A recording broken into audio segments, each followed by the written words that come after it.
This poem is called Story of the Mermaid.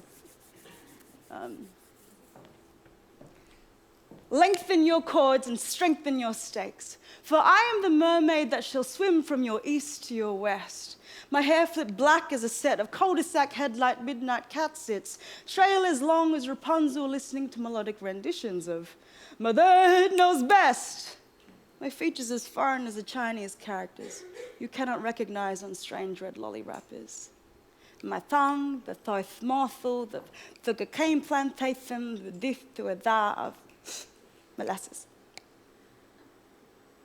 So when I found you, our conversations by the shoreline revolved purely around your coral collection.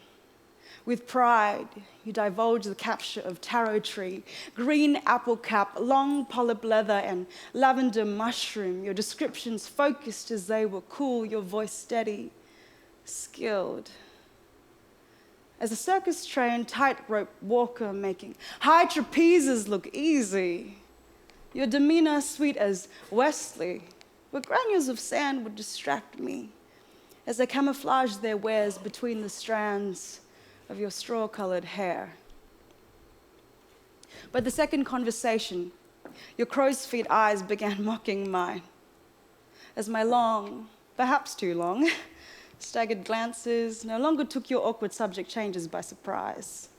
As foolish as Buttercup asking farm boy to fetch a pitcher of water, this tension alone rose to become the first of my many slow tortures. By the third conversation, your vocalizations reverberated across my ocean carpet, and I desperately voiced my hope. I desperately hoped my voice hid the fact that I was now drinking your breaths between sentences. By the fourth conversation, the tide, without me even realizing, was now carrying me towards you. A leafy green canopy now rapidly lining every nook, every cranny, and 90-degree angle of my adrenaline pumping, dancing heart.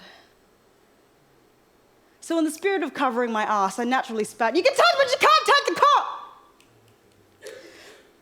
Because it's illegal. You nodded, conceding, yet slightly taken aback. Okay, well, sure, okay, I won't take the cowl. That's sad then, I'm not from here, I'm just passing through, the future isn't really mine to decide of the coral.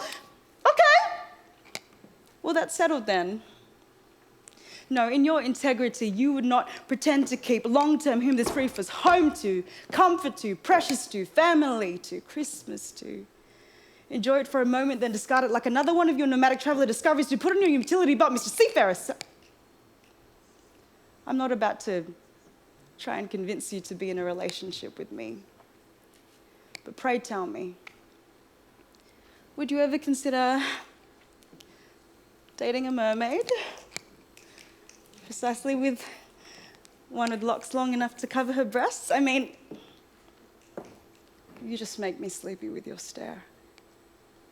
And you spellbound me with your no-movement, star-cluster glares. The speed of your comebacks even seduce me. With your wit, you quicken the clack of my rickety-clickety thought trains, precisely the ones adamant to leave my personal central stations, and you faze me with your extremely clever conversation. And you're charming. You are so charming. Be careful with that. Don't you know that's harmful?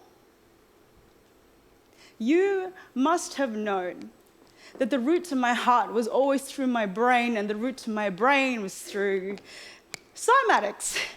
Because besides the scent of sea rips at first morning break, your footsteps was the only visual that I was desperate to taste. But don't you dare touch me, for my father has forbid any traveler from me.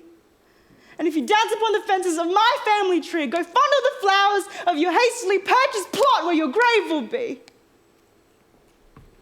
I guess these questions, these statements are now redundant, for you have traipsed upon my coral beds already. And it was I who led you. I who dreamed of you. I who fell for you. I whose head consumed fantasy after fantasy of a maybe possible, maybe he'll commit to be future with you. And now I breathe the same oxygen as you. The same methane particles released into the ether by scumbags like you. The same wharf of secrecy we planted our feet onto where I slipped wildly again and again and again, and I tried again, thinking that I could actually trust you. And in all my confusion, I am simply uprooted and polluted, obsessed with wanting you for the next 100,000 hours. So get the heck out of here. Because this will turn into days, and I'll beg for my own revelation on my knees to finally, Lord, please help me get over you. For should you see me again, I will be behind thick-rimmed glass in safety, for I refuse to replace my swimming fins for any slender pair of lady legs, just to hold the hand of some handsome blue and white striped compass-toting seafarer man, precisely one who seemed so perfect for me as you. Thank you.